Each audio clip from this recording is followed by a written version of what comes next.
Es mi suegro, fue el que me dijo, cogiéndome de la pierna, hazte cargo de esto, por favor, saca esto adelante, cuando no esté yo. Me sigo emocionando porque para mí mi suegro era una gran persona y cuando te hace eso, todavía, ha hecho 9 años ahora que falleció, todavía sigo haciendo las cosas por él. Y cuando tomo determinadas decisiones que pueden ser más complejas, menos complejas, con más riesgo, pienso qué haría él. Pienso en qué haría mi suegro y qué haría mi padre. Siempre. ¿Una empresa, 6 millones de facturación? No. ¿7? Nosotros facturamos 14.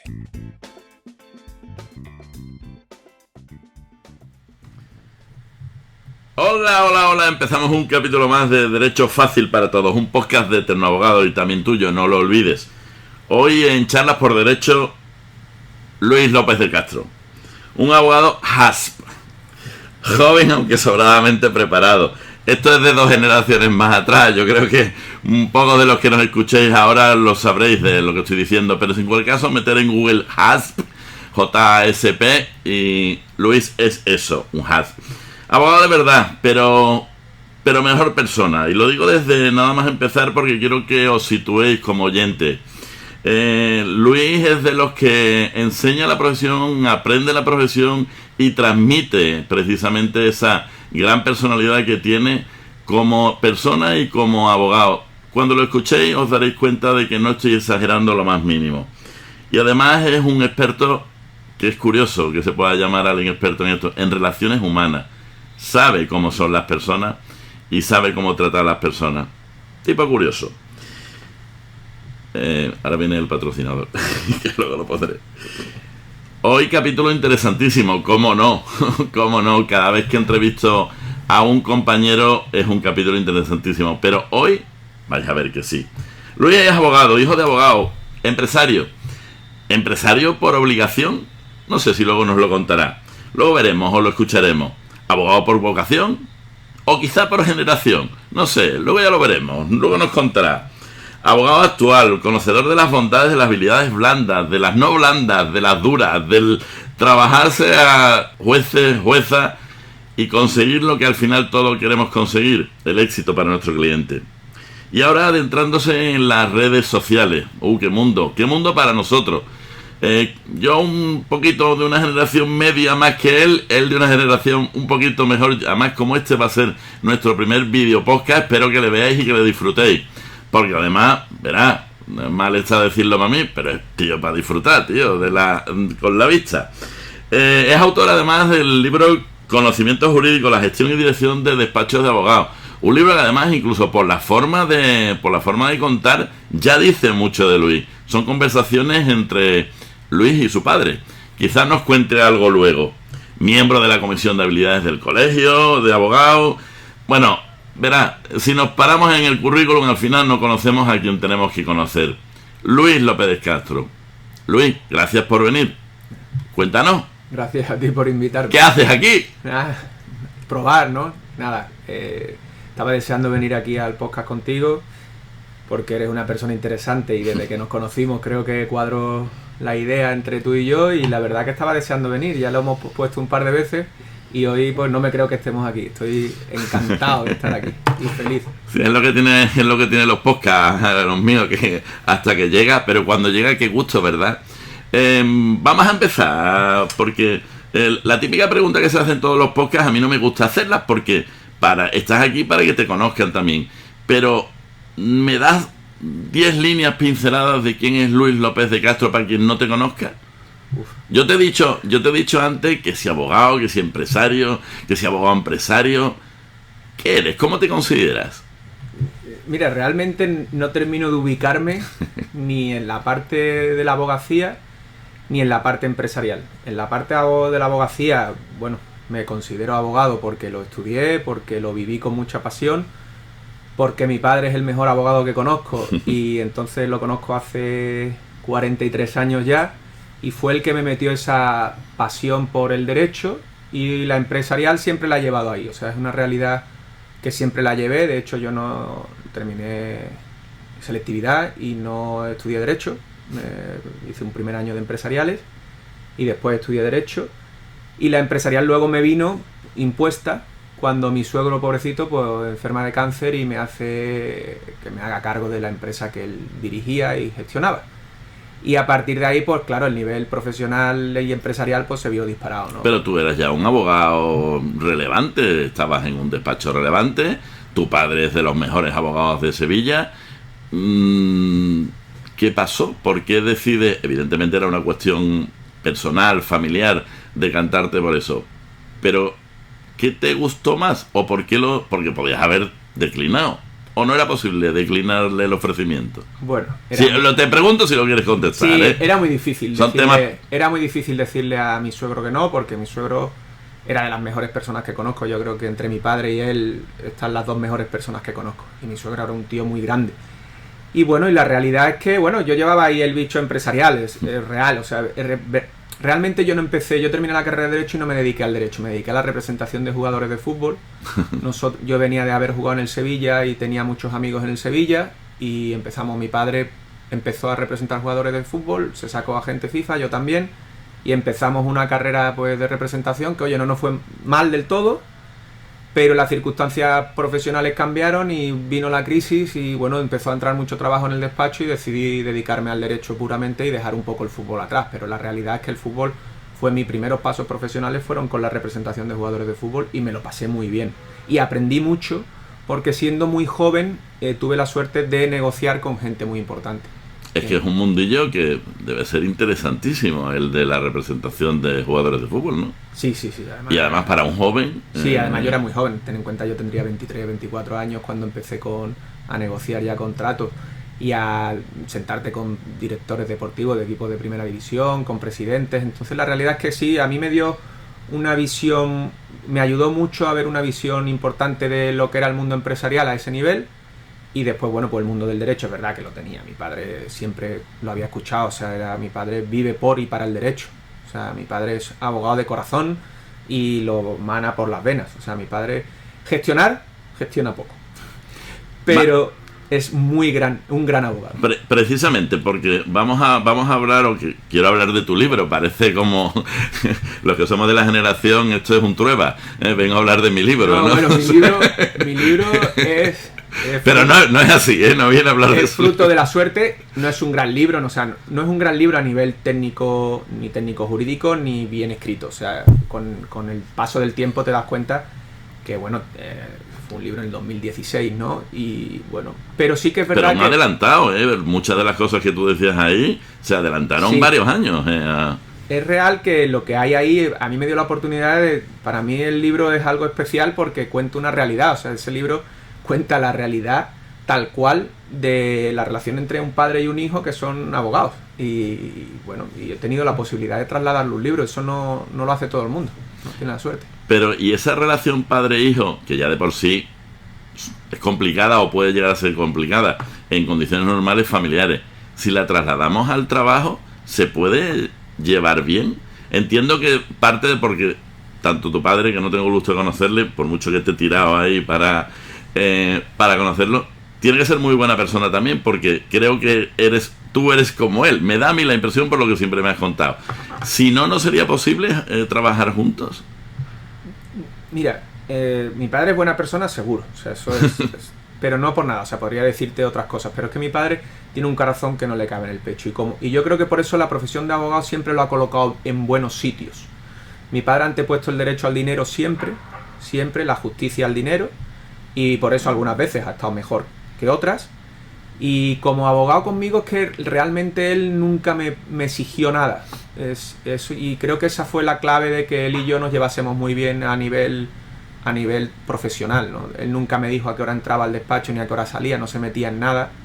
Y con lo cual eso hizo, yo supongo que él veía también que tenía mucho interés en aprender, ¿no? O sea, yo no pedí dinero nunca al principio, tuve 2 o 3 años de eso que hoy está tan mal decir, sin cobrar, viviendo solo, yo ya vivía solo y sin cobrar del despacho, con lo cual yo creo que por eso nos llevamos bien. O sea, hay una realidad que mi padre me dejó total libertad para hacer lo que yo quisiese, entrar, salir y trabajar. O sea, nunca me puso pegas para nada. No sé si te acuerdas de una presentación que tuve tuya en el Colegio de Abogados, que te presenté precisamente buen profesional porque eres buena persona, porque yo no entiendo un buen profesional si no se es buena persona. Yo creo que va íntimamente ligado. Habrá profesionales malas personas que creo que al final usan o abusan del derecho. Pero yo creo que para ser buen profesional hay que ser primero buena persona. Y lo sigo manteniendo, ¿eh? No sé qué piensas. Bueno, yo creo que las buenas personas en todos los ámbitos al final acaban estando arriba. O sea, me refiero a arriba, no a nivel de triunfar, ¿no? Sino me refiero a nivel de todo, ¿no? El que es buena persona, al final las personas se pegan a él, tienen más amistades, tienen mejores compañeros, y al final yo creo que eso es lo importante. Al final yo creo que el dinero, por llamarlo, hay muchos que priorizan el dinero a ser buena persona, el dinero llega después solo, ¿no? Las circunstancias de la vida te colocan. Yo soy de los que piensa que la vida te va colocando en tu sitio si eres buena persona y trabajas de forma humilde y sin hacer daño a los demás, por lo menos sin querer hacerlo. Vamos a situarnos, Luis. Como te he hecho la presentación, primero abogado, luego empresario. El que es abogado es empresario, el que es empresario necesariamente puede ser abogado.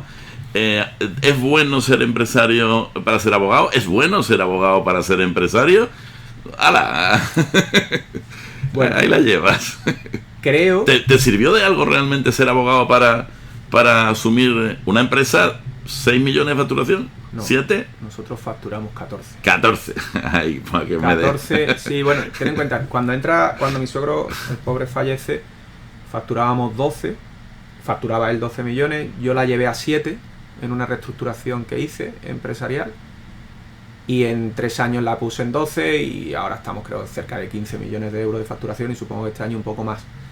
Pero la realidad es que creo que el abogado hoy sí debe de pensar como un empresario, y el empresario debe tener una visión, como tú has dicho. Yo parto de la base del abogado del que poníamos el otro día en la ponencia, ¿no? de historia, el abogado romano, ¿no? Al final tienes que ser el abogado tiene que tener una amplitud de miras, una empatía, ciertas cosas que hay empresarios que no tienen, que no la llevan intrínseca, y creo que tanto una profesión como la otra son compatibles.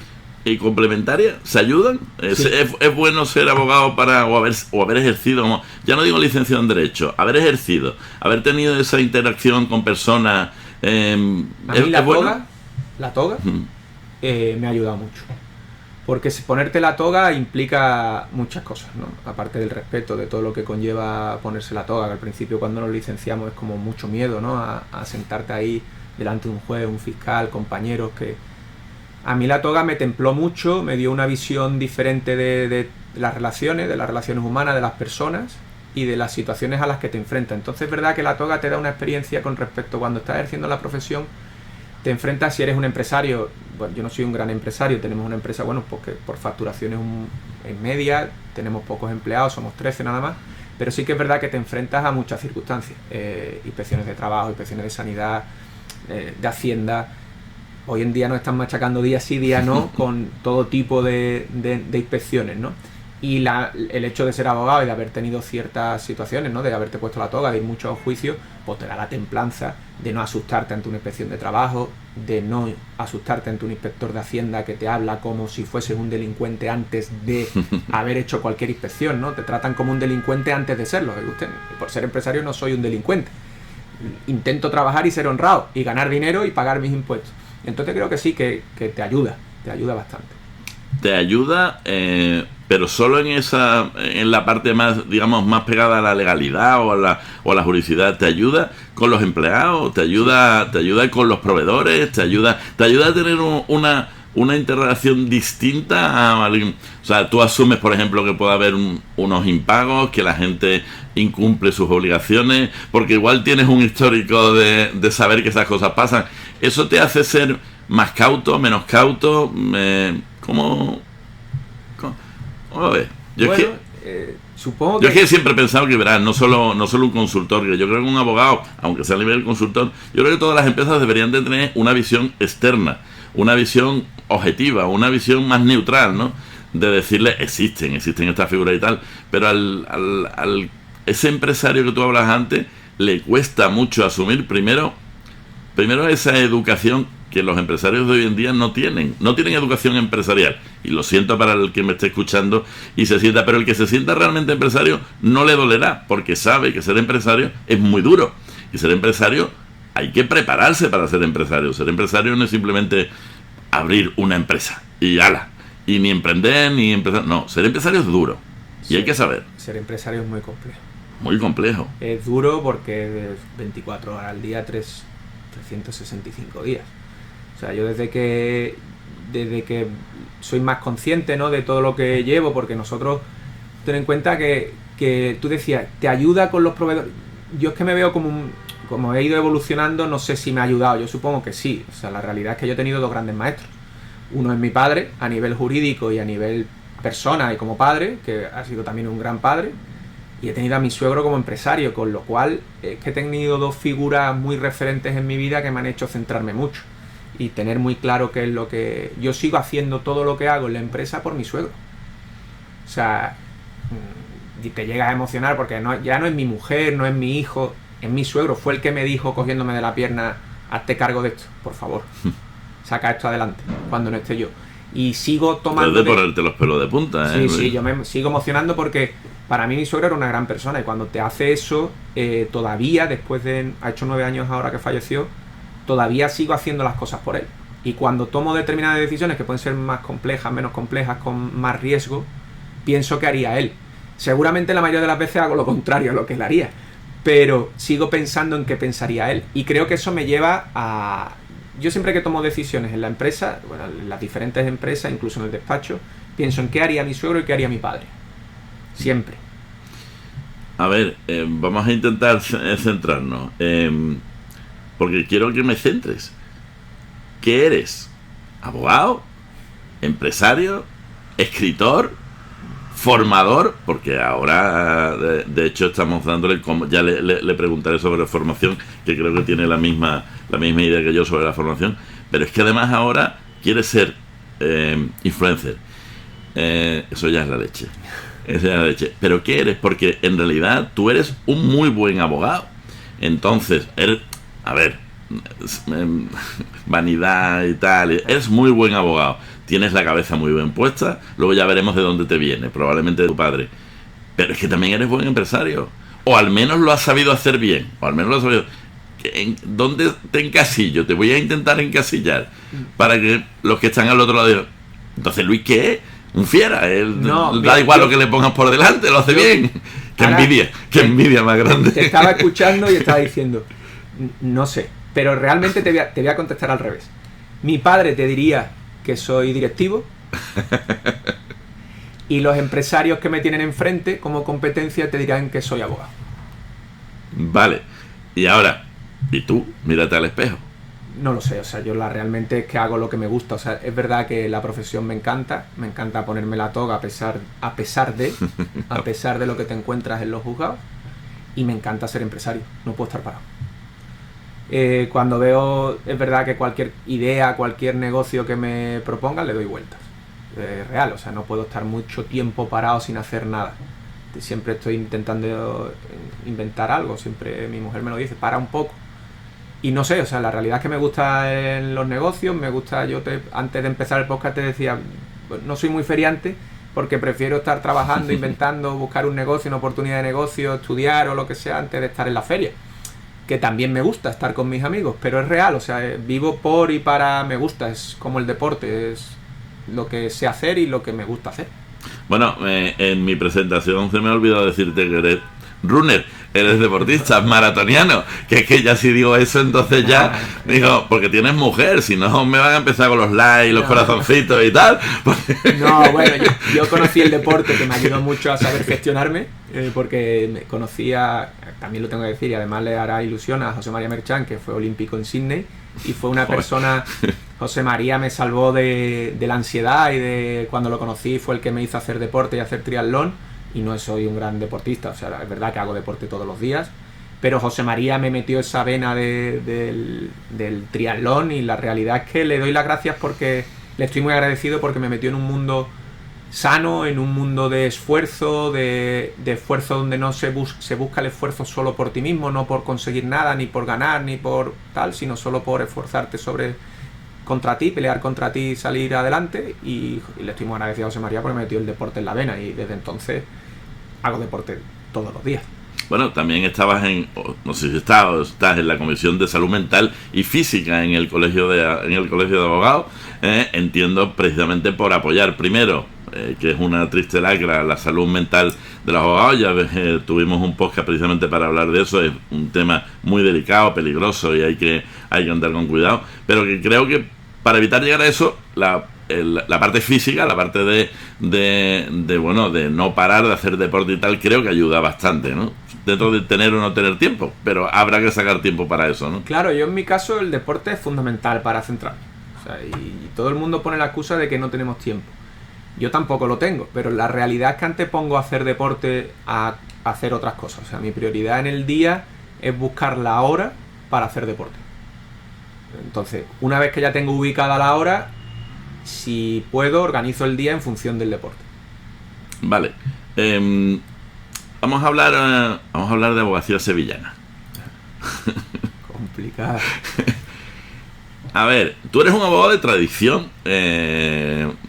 Tu padre, obviamente, es abogado ya, que sigue ejerciendo con 70 y largos años. Sí. Que la verdad que tiene un mérito. Eso solo se hace si es un auténtico vocacional de la profesión. Eso no se hace por dinero, eso se hace porque te gusta, te apasiona la profesión. Pero Luis López de Castro hubiera sido si tu padre, Luis López de Castro Martín, hubiera sido abogado. ¿Tú crees que hubieras llegado a ser abogado y además buen abogado, o directamente hubieras hecho otra cosa? ¿A ti qué te ha marcado? Obviamente en la época, siendo jóvenes, tenemos siempre los pajaritos y tal, y lo que dicen nuestros padres probablemente es lo que menos nos apetece hacer. Yo fui abogado cuando en realidad quería haber sido un José Coronado cualquiera. Yo quería ser actor. Realmente es lo que hay. Quizá el futuro al final me ha hecho volver a lo que yo quería. Y oye, si José Coronado lo hizo, porque yo no. Pero bueno, volviendo al tema. Y por lo tema de la abogacía sevillana y la tradición de ser abogado. Bueno, ¿tú hubieras sido abogado? No lo sé. La realidad es que no lo sé.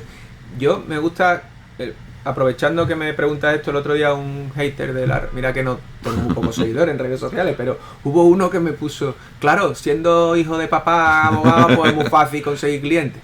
Vamos a poner en contexto, mi padre estudió Derecho trabajando en Barcelona. Se sacó la carrera trabajando con una hija ya.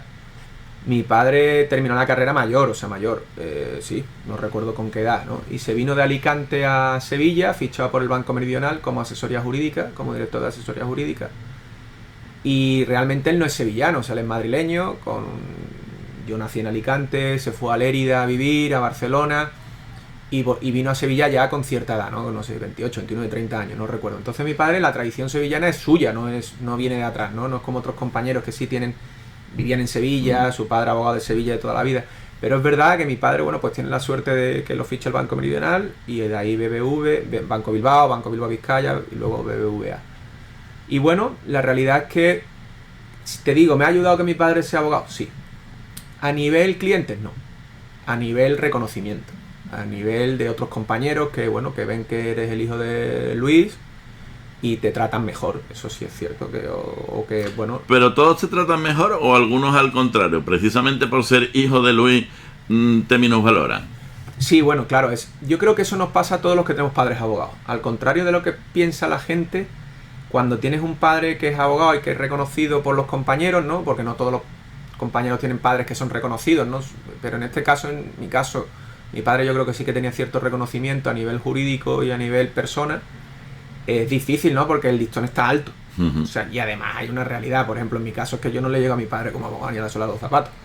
Podré gestionar mejor que el despacho, pero a nivel jurídico no le llego ni a la sola de los zapatos. ¿Pero por qué? Expliquemos esto a los que nos escuchan. ¿Por qué?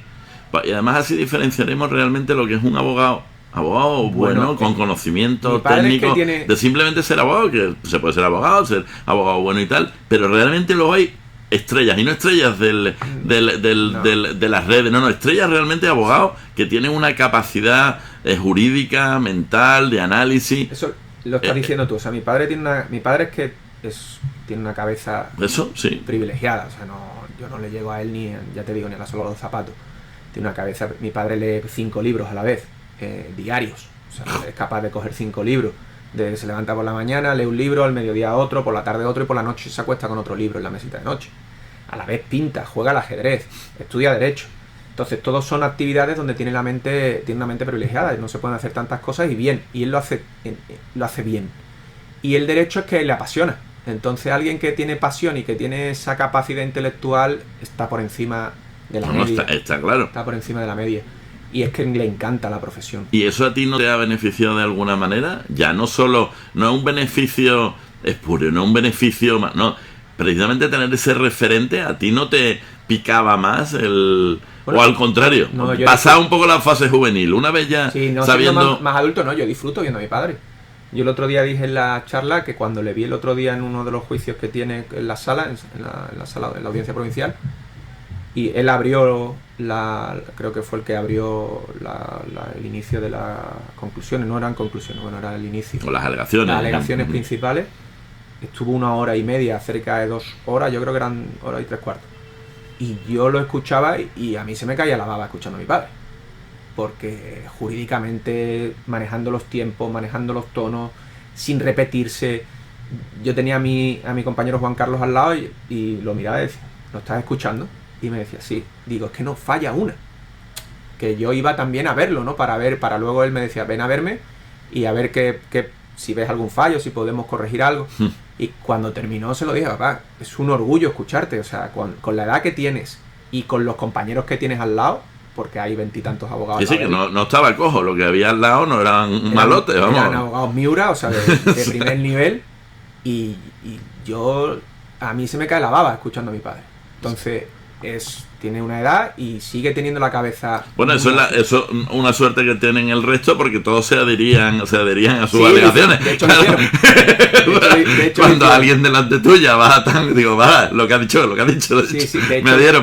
De hecho, lo hicieron todos, el resto de abogados lo hicieron. No, y el resto de abogados siendo abogados muy, muy referentes también. Vale, Luis, pero para los que nos escuchen, para los jóvenes, y además hoy tengo que decir que tengo la alegría de que nos está ayudando María, abogada joven en el despacho, que quizá le interese alguna de tus respuestas a partir de ahora. ¿Se puede ejercer la abogacía sin padrino hoy en día? ¿O se puede ejercer en algún momento?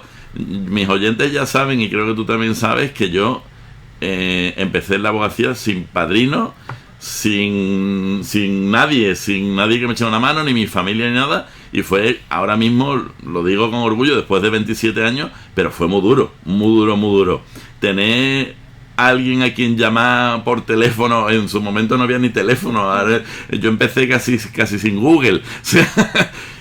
Pero ¿tú crees que se puede empezar sin padrino? A ver, yo creo que es difícil, porque es una profesión, el derecho, la abogacía, el ejercicio de la abogacía como tal, es una profesión que necesita de una guía.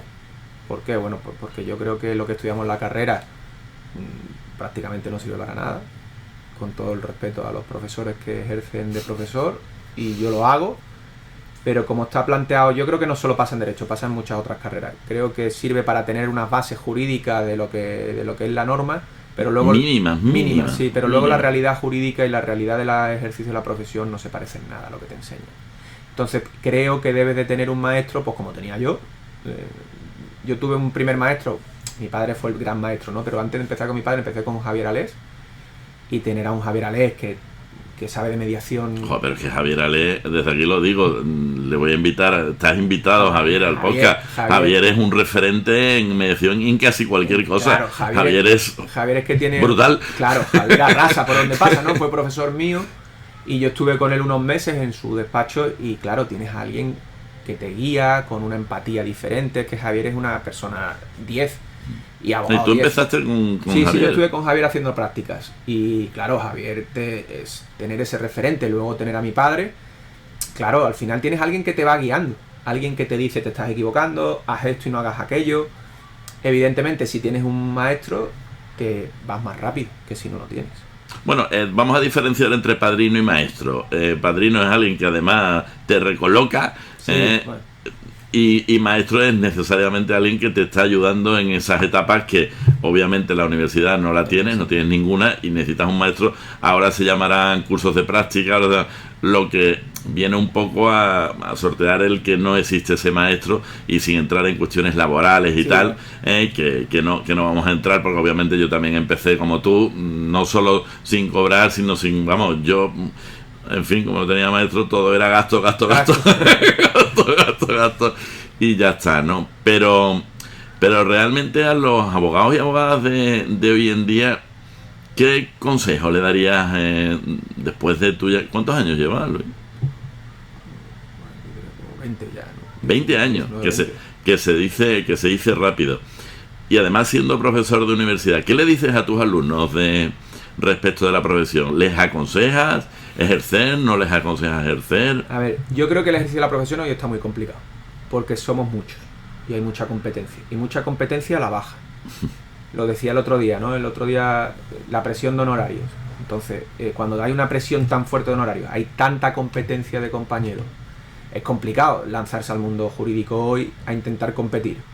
Para empezar, porque partes con menos conocimiento jurídico, del que en teoría tiene tu competencia.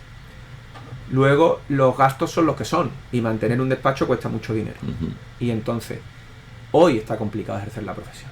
Que se puede hacer y que hay muchas herramientas, yo digo que hay muchas herramientas nuevas que te pueden acercar a poder ejercerlas, por supuesto, pero hay que quitarse el miedo, hay que despojarse de lo que tenemos los abogados, ¿no?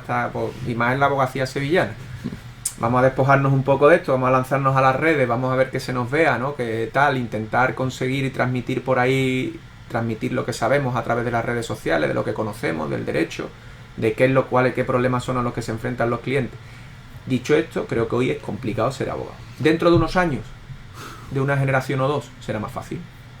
Será más fácil porque igual se ejercerá de otra manera. Claro, y luego, conforme vaya envejeciendo la abogacía, habrá más hueco.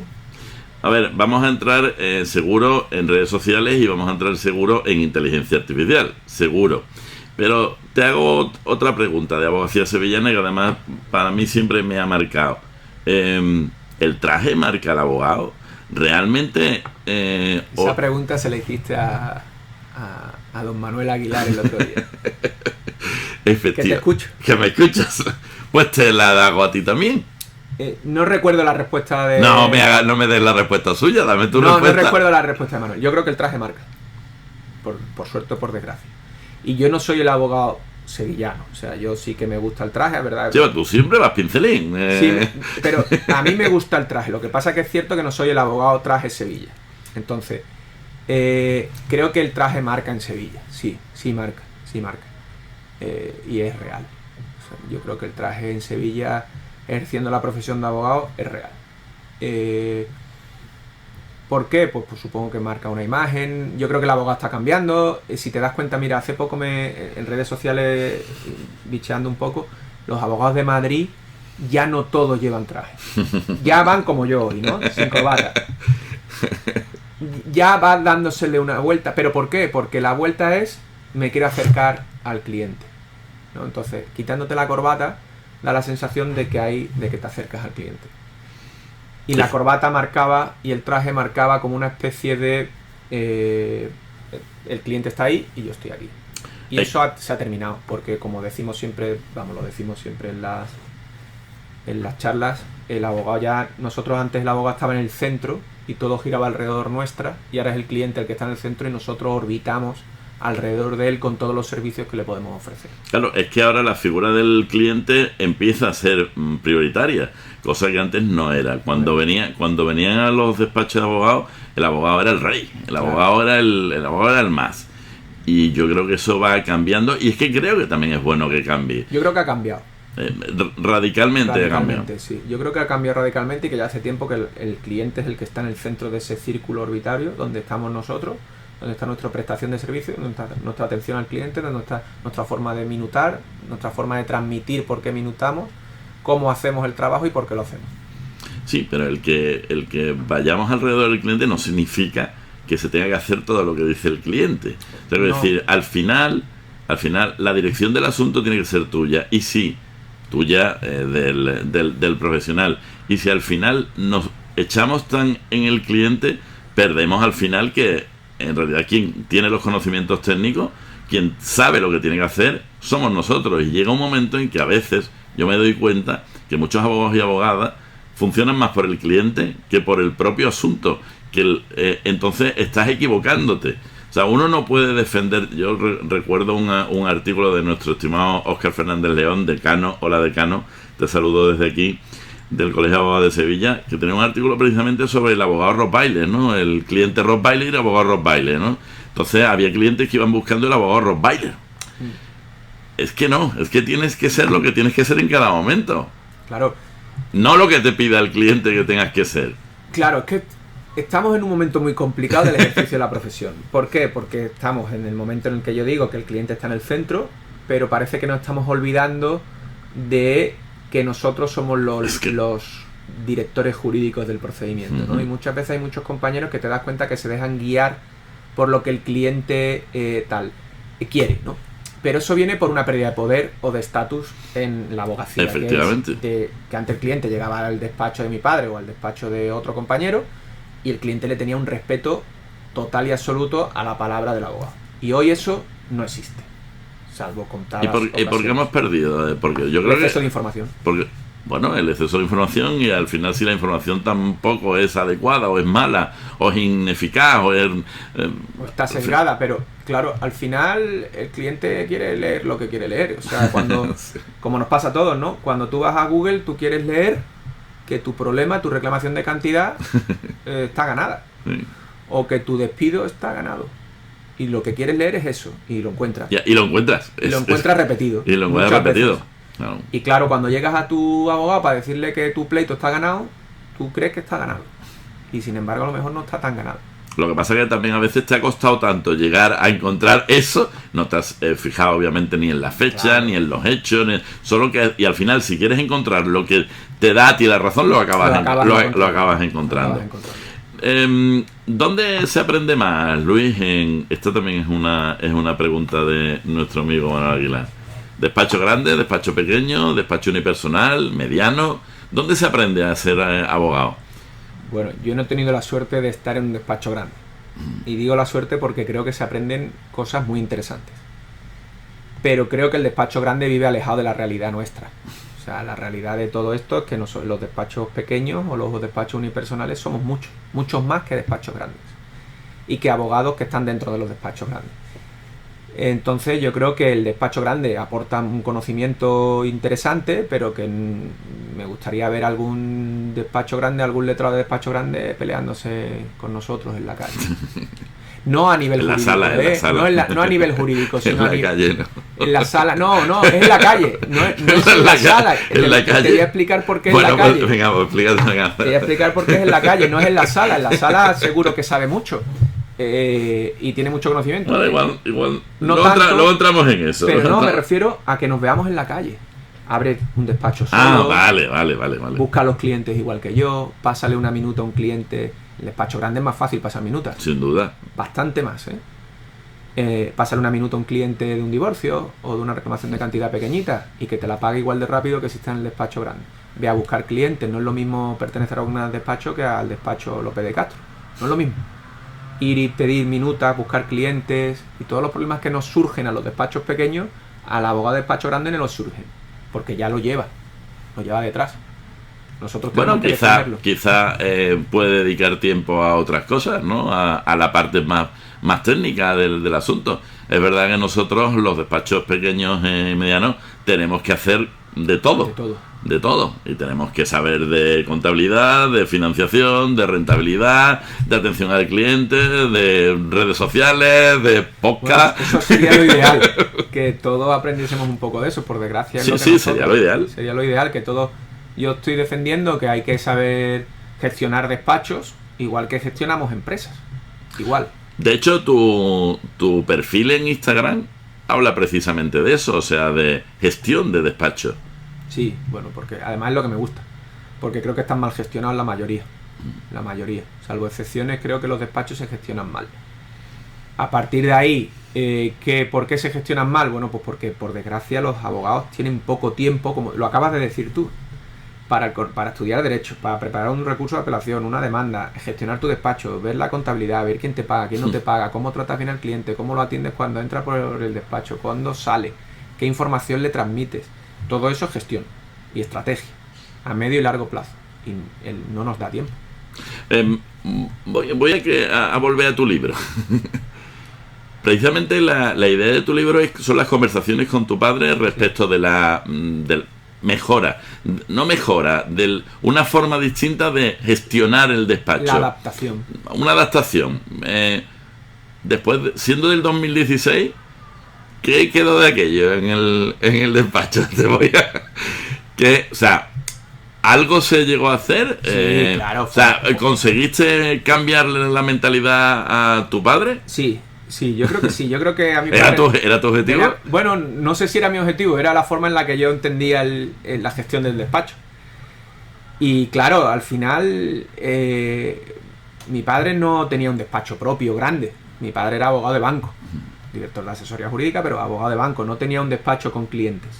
Entonces, cuando él sale del banco y se prejubila, es cuando monta el despacho con nosotros, ¿no? Conmigo, con mi hermana y con los otros compañeros que estaban en ese momento.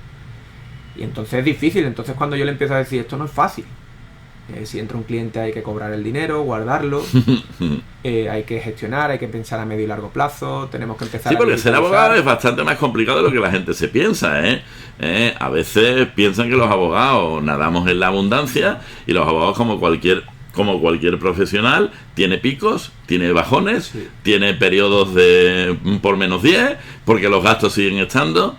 Es que es realmente muy muy complicado la empresa de un abogado. Es una empresa. Yo soy de la idea de que creo que quien además no se plantee, y eso también es algo que hemos discutido alguna vez, hay abogados que incluso llamarse empresarios, porque el empresario implica vender también, implica ofrecer servicios, y parece que como que es una minusvaloración, ¿no?, de su característica. El abogado es el abogado, ¿no? Al final el ser empresario, yo me considero empresario porque tengo empresas, pero yo, por ejemplo... ¿Pero tu despacho lo llevas como una empresa? Sí. A ver, cada empresa tiene su forma de llevarse, no es lo mismo llevar un despacho obviamente. Una empresa de productos, de distribución de productos congelados, que una lavandería, que una tienda de congelados, que una empresa de trasteros, como tenemos nosotros, sino que tiene su forma, pero sí hay que tratarla tal y cual. Presupuestos, ingresos, gastos, proyecciones, objetivos, protocolo de atención al cliente, protocolo de cobro, todo eso tiene que estar. No puedes ejercer desde la libertad total y absoluta. Pero sabes que hay muchos compañeros y compañeras que eso no lo hacen así, son unipersonales, son pequeños, no se llaman ni siquiera empresas, son abogados unipersonales y no tienen ninguna ni conocimiento ni quieren conocer, porque en realidad eso está alejado de lo que ellos piensan que tiene que ser un abogado. Sí, eso es un error, no es un error. Bueno, habrá excepciones a los que les vaya bien, como en todo. Yo conozco excepciones de abogados que no gestionan nada de sus despachos unipersonales, que les va muy bien a nivel económico.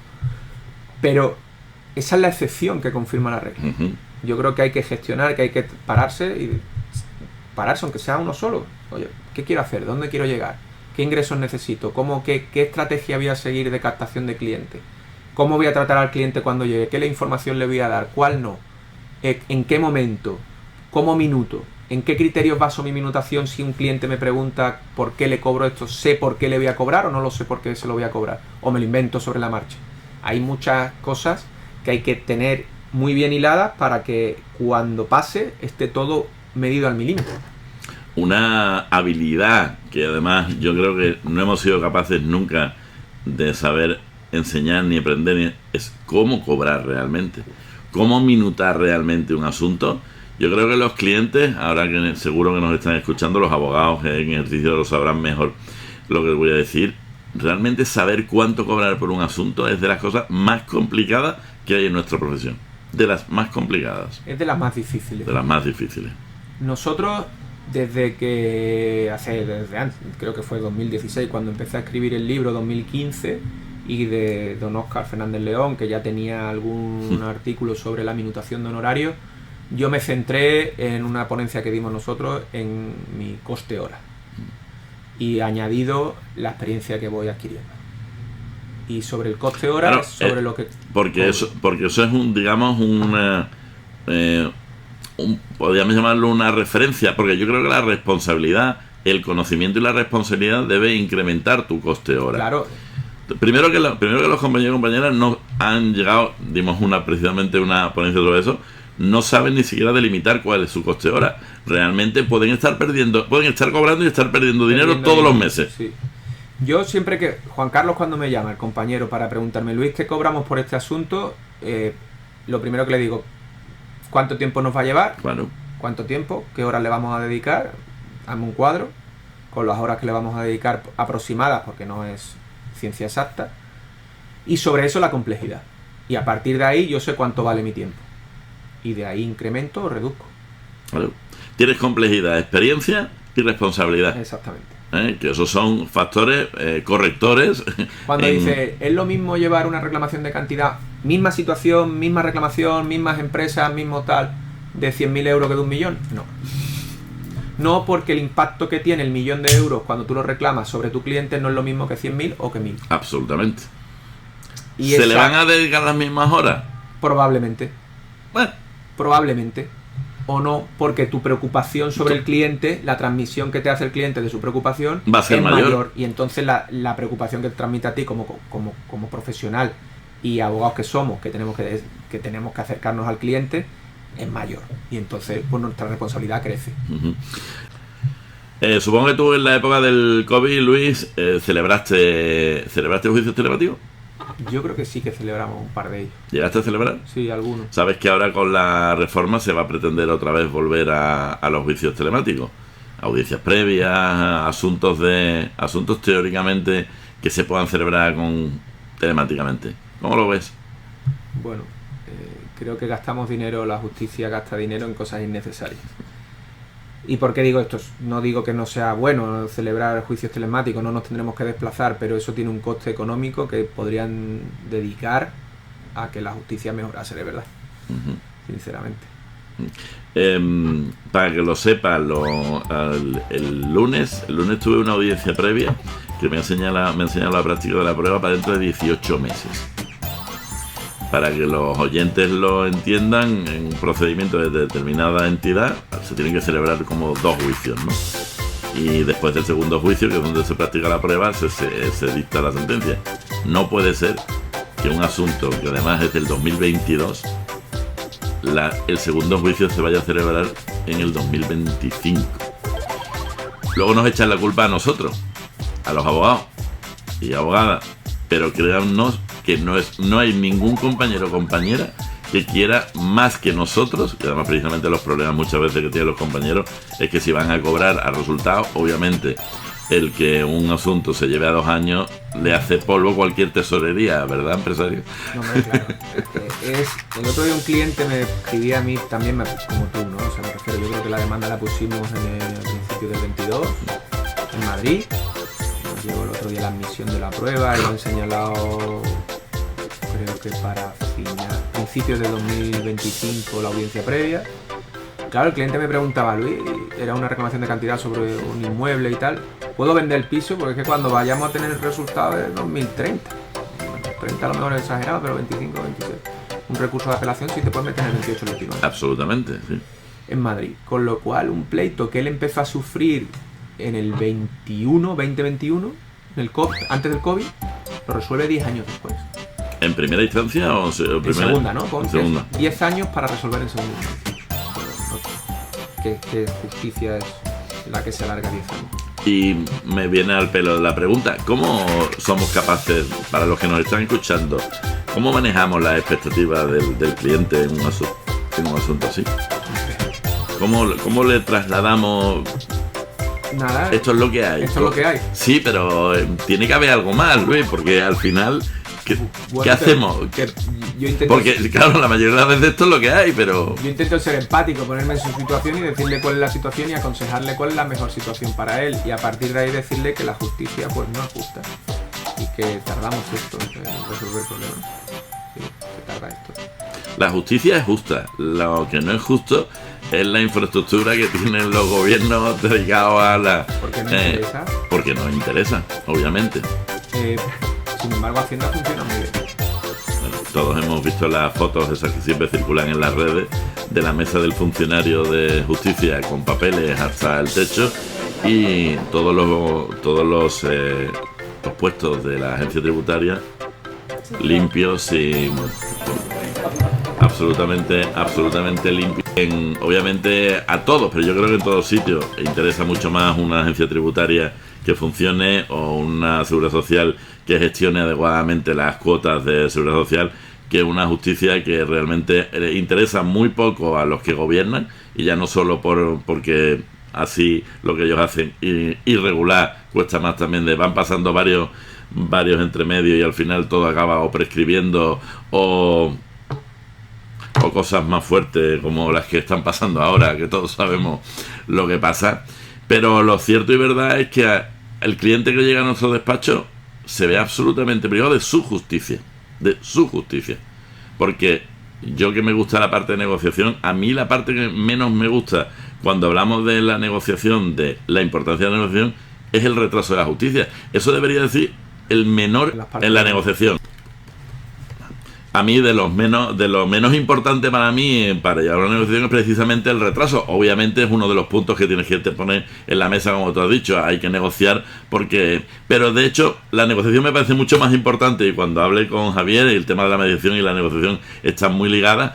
Obviamente el retraso es un punto, pero hay otros muchos elementos más importantes para negociar que el retraso. Pero obviamente el retraso está ahí.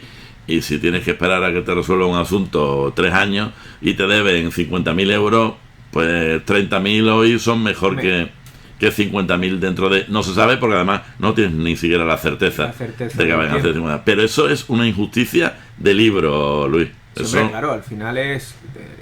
la sociedad se ve privada del paso del tiempo y además del coste emocional que pueda tener para los clientes, económico.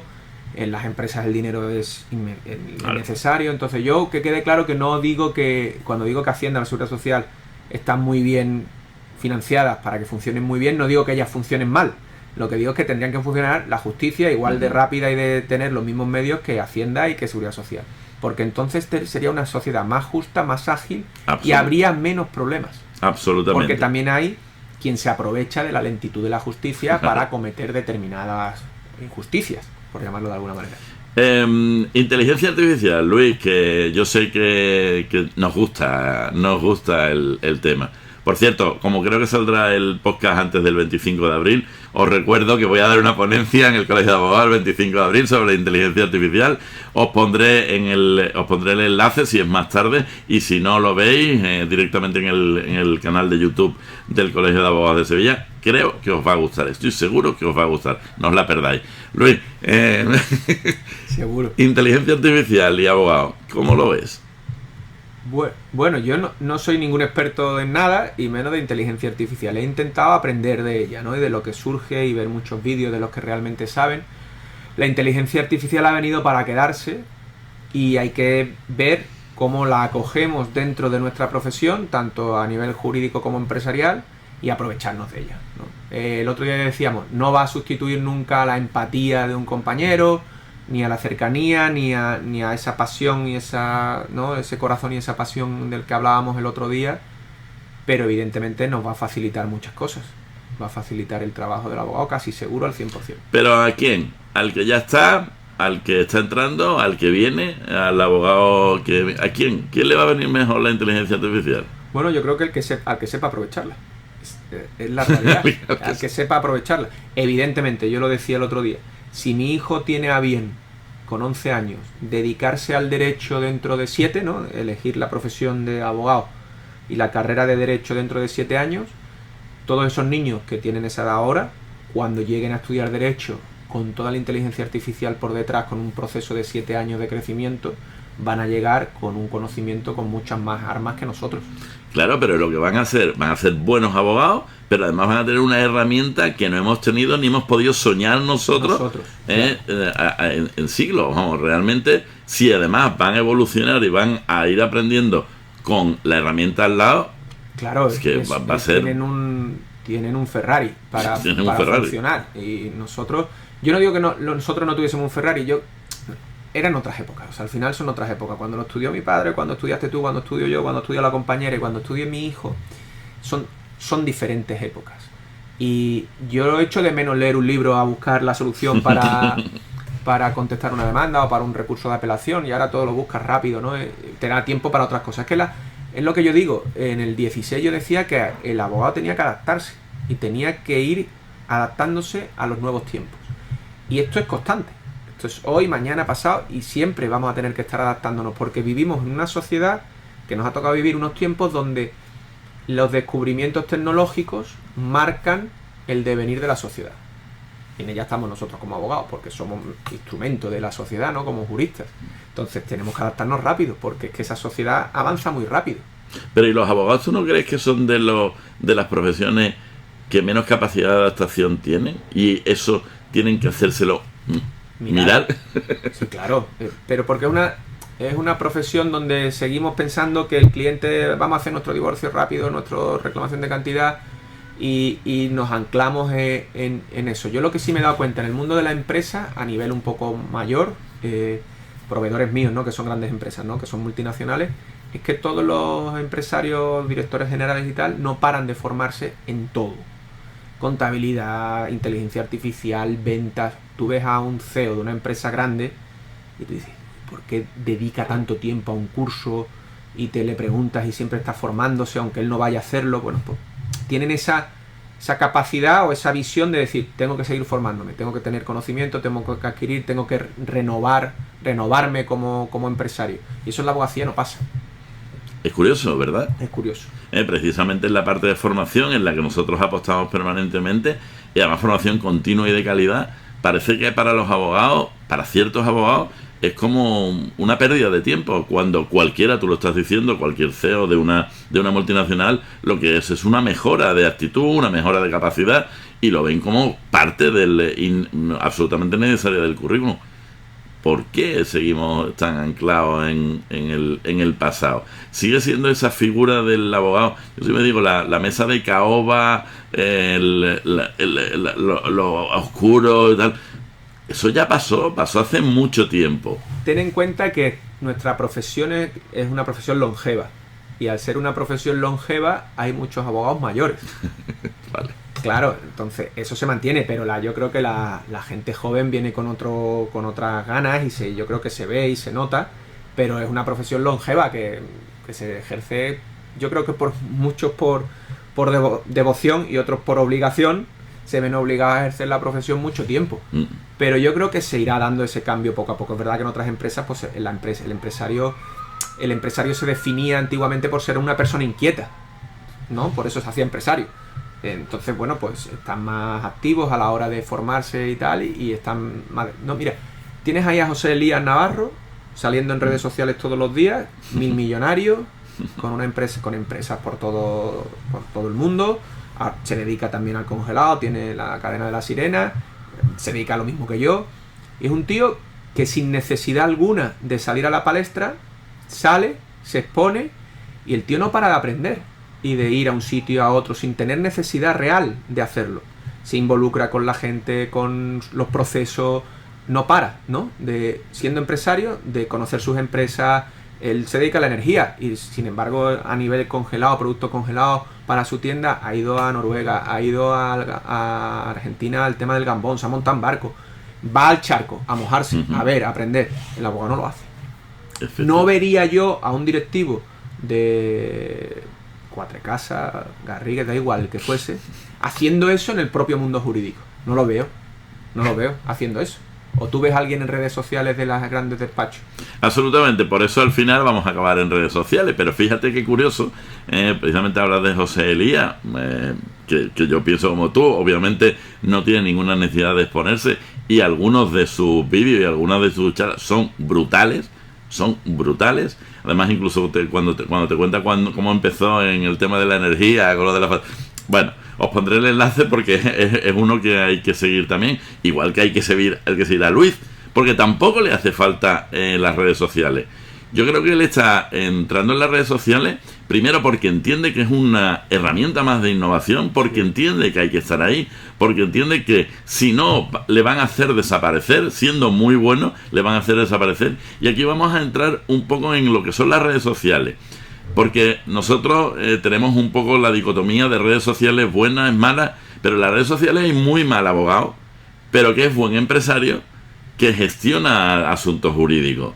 Entonces es complicado, porque el buen abogado realmente, como tú, como yo, somos buenos abogados, nos cuesta, tendríais que ver a María, que está aquí al otro lado, porque yo creo que estaría encantada de entrar, yo creo que sí, si sigue le entrevistaré también en podcast, porque yo creo que la gente joven tiene mucho que decir en esta profesión, pero yo creo que le hubiera encantado a cada una de las cosas que ha dicho Luis y yo meter su cuñita, pero seguro, pero hoy no ha podido. Pero ya podrá. En cualquier caso, a ver, realmente en las redes sociales hay que ser buen abogado, transmitirlo, y entonces captas clientes. Yo sé tu respuesta, pero o realmente con que llegues a tu cliente luego ya importa menos que seas buen abogado. Bueno, yo creo que es que las redes sociales son un problema en ese sentido. El filtro no existe. El que se expone en redes sociales puede ser un buen comunicador, una persona que no le da ponerse en redes, exponerse, sacar sus vergüenzas de alguna manera a las redes sociales, y le funciona. A partir de ahí, si luego funciona, supongo que el mercado lo pondrá en su sitio. Lo que tenemos que o no. Lo que tenemos que tener en cuenta es que lo que vemos en redes sociales, como yo le digo a mi hijo, no todo lo que ves en las redes sociales es verdad. Y entonces yo puedo ver que un tío es triunfador sin serlo. Puedo ver que un compañero pues parece que funciona muy bien y no funciona tan bien. Yo creo que ahí llega el error, ¿no? Cuando decidí lanzarme a las redes sociales, que no lo he hecho directamente porque no aparezco directamente todavía, porque todavía tengo ese pudor a lanzarme a hablar directamente. La realidad es que lo hice como una innovación, no una innovación, sino como un reto más, ¿no? Pues como el que abre otra empresa, ¿no? Como el que compra una casa nueva para venderla, como el que me decido comprar un camión más de calamar para venderlo e intentar ganar algo más de dinero, algo así, ¿no? Entonces yo empecé y dije, venga, pero quiero ser constante, y una publicación diaria, intentar sentarme todos los días y hacerlo, y lo estoy consiguiendo. En ese proceso investigas y ves cosas que dices, madre mía. Yo puedo admitir que haya un chico, yo no voy contra la gente joven que sabe mucho, pero un chaval con 24 años sin quitar nada mérito a ninguno me va a decir a mí o a ti o a otro letrado con mucha experiencia jurídica cómo tenemos que captar clientes hoy en día.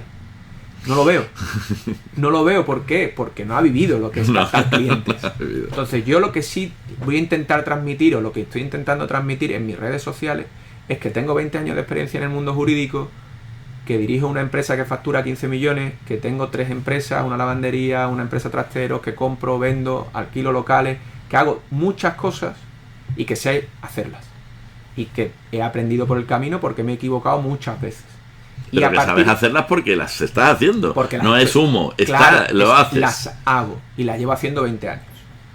Y además creo que medio bien. Y por eso he decidido intentar transmitirlo.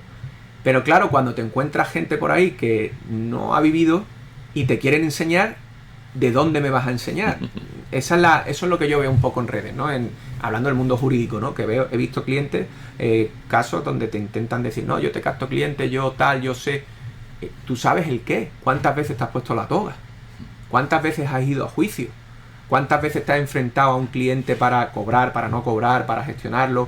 ¿Cuántos protocolos de atención cliente has redactado? Si yo para hacer uno medio bien tardé 6 años. Porque cada vez que venía un cliente nuevo me encontraba una situación diferente. ¿O no? Y te enseñas clientes de diferentes tipos, de diferentes estratos sociales. Es que para hacer un buen protocolo de atención al cliente has tenido que toparte con muchos clientes. Para hacer un buen protocolo de gestión de honorarios has tenido que cometer muchos errores y se te ha tenido que quedar mucho dinero por el camino y perderlo y no cobrarlo. Entonces por eso digo que la experiencia ayuda mucho. Y eso lo pones al hilo de si un mentor o un padrino ayuda, pues evidentemente te coloca en el punto de que te transmite una experiencia que es la que luego pues tienes que llevar a práctica.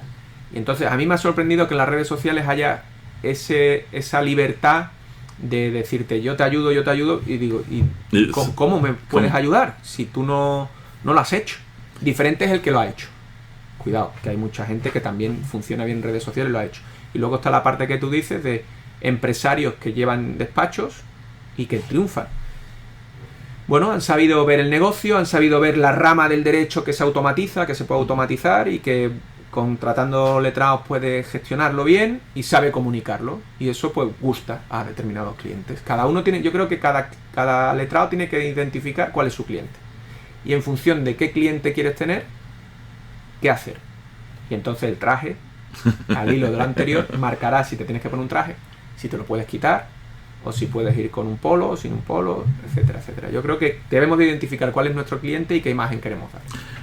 ¿Cuáles son tus perfiles en redes sociales que quieras decir hoy? Aparte de que los pondré en la descripción. Bueno, no, el mío es @LuisLDCA, que es Luis López de Castro Alonso, y luego en YouTube y TikTok creo que Estrategias Jurídicas y Empresariales. López de Castro, Estrategias Jurídicas y Empresariales.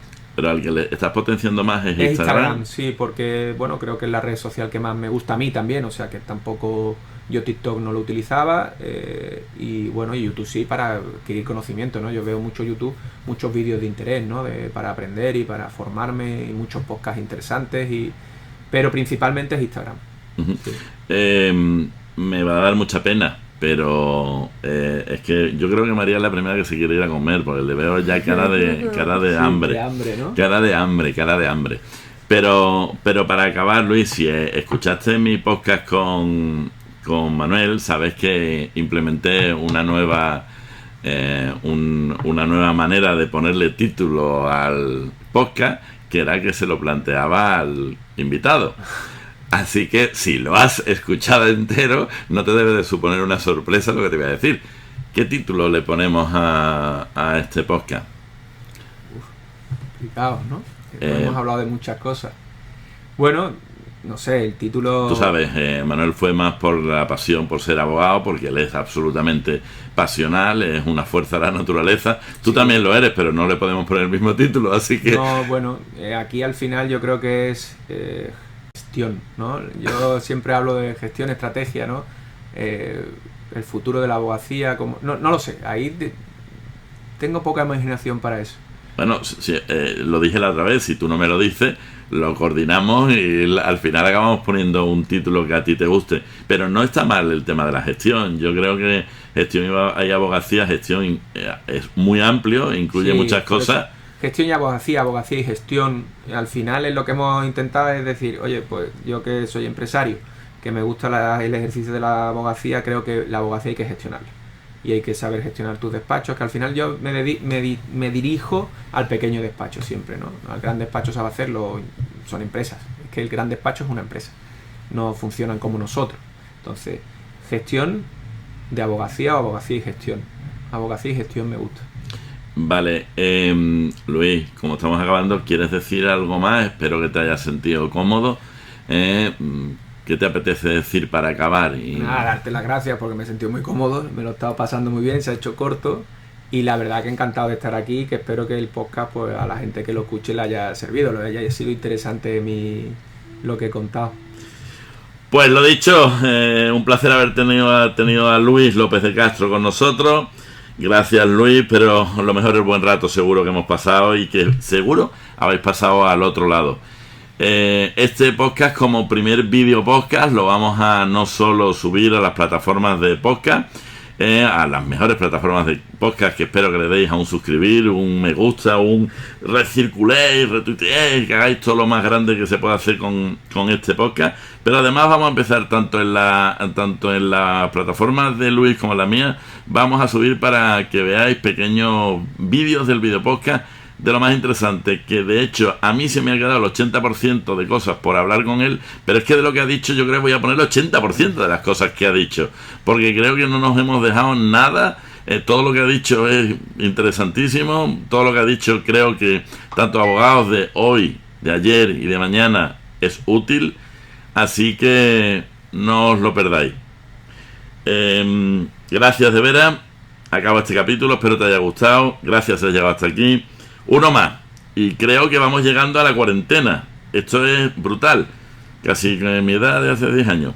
No sé cuándo lo irás, espero que te haya gustado. Si te gusta, suscríbete. Si quieres que hable de algo en particular, usa consultas@tecnoabogado o cualquiera de los mensajes directos en cualquiera de mis plataformas. Te valoras, valórate. Saber es un valor. Pregunta, escucha, piensa, reacciona. Nadie lo hará por ti. Y sobre todo, sé feliz. Adiós. Saludotes. Un sistema de calentamiento de que se apague. Eso es que hoy es el primer día que lo estamos haciendo. Así te va a servir de... Estás de conejillo de India. ¿Seguimos grabando? Sí. Sacaba buenas notas, pero era golfo. Y era como en plan, sí, no voy a estudiar. Pero además tiraba, Mi ¿no? hermana pero ese año, como ya la presión te la quita de sacar selectividad, ¿no? Y de sacar buenas notas y de ser rebelde, pues ese año me lo tira al palo. Al lado de mi barrio, sí. Yo vivía allí en Los Piranos. Qué fuerte. Y fui pescadero 9 meses, tío. 10. En el Carrefour, hostia. Me pagué la carrera yo, los 3 primeros años de carrera.